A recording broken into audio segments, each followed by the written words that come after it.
Hello there, only one Kenobi here, only one. You can see a nice unpunched card again there for this bad batch. This is episode 210, and as I've just been discussing with 209, Ed 209, is he called Ed?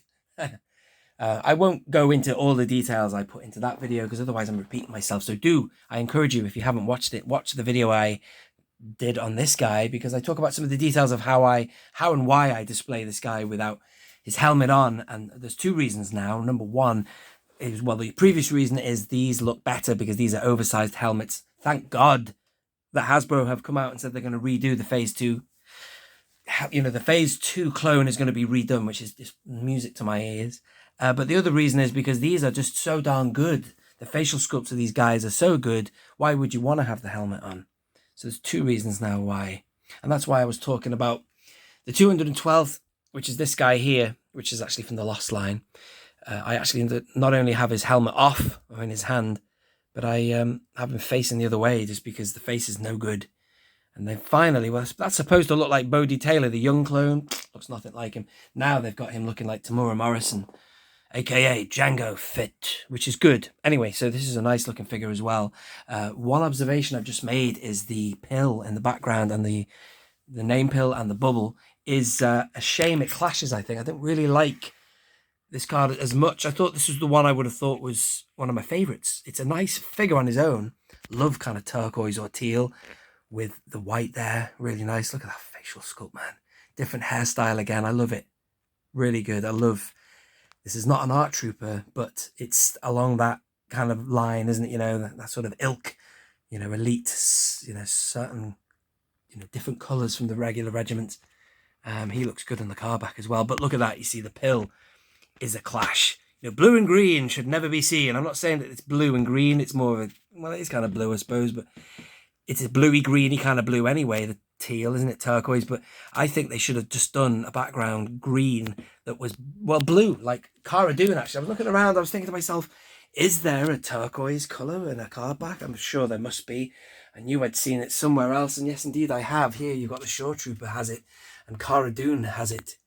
My sister has it. I have it. You know what I mean? But still, I just think there was a bit of a clash there. I've seen worse cards than that, though.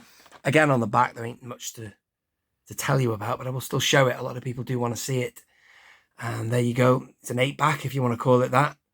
So this is another Bad Batch figure. This is the third of the Bad Batches. It starts with Rex, then it's Grey, which is this fellow, which is nice, that figure. Really grown on me, that one. And then there's this guy who does have that awesome wide pauldron, which I also said in the previous video. In fact, I featured him a lot. His head came off. If you put the helmet on, because the head is wider, as it should be, it looks better that way. Not this pea head thing that you get there. It comes off when you put the helmet on and take it. It's very hard to get the helmet on. But the face is so good. You just got to see that face to give you that ARC Trooper look. You know, that Django Fett, Tamura Morrison vibe. An aged clone. Older than Bodhi, if that makes sense. But anyway, let's zoom in on the figure. In these quick shots, I never really mess around with articulation. I just show you the pose, the optimum pose. I can put them in, and again there you can see the helmet under his arm. But like wide pauldron, you see, like I stated before, does help with the helmet size because it just gives it a bit more width, as it did with Fives, Jesse, and Echo in that 3-pack. But there you go. You can still see there how huge that helmet is. And they really must. Well, I say they must. They have said they're going to do it. But hopefully when they bring out the new mold for the Phase 2, it will be in proportion like this gentleman is here. There's people who say that this is too skinny, but I don't agree. I think he's just right, him. He is skinny. I do agree with these people. However, it's made worse for the Phase 2 with the size of the helmet. You know what I mean?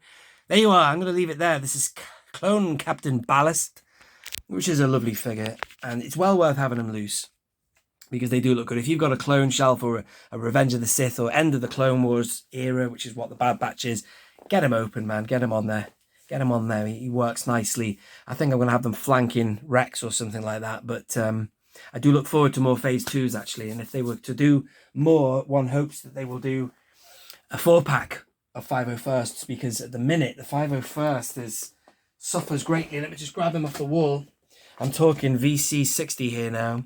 And you know, you would not want to army build him because look, again, it suffers with that stupid oversized helmet. And this is what makes me sad about the VC240.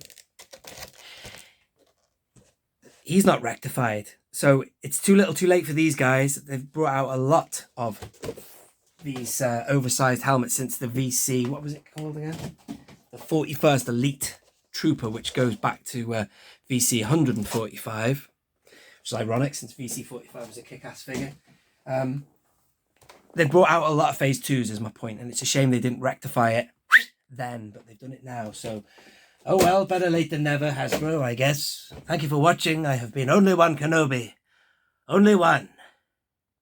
Out.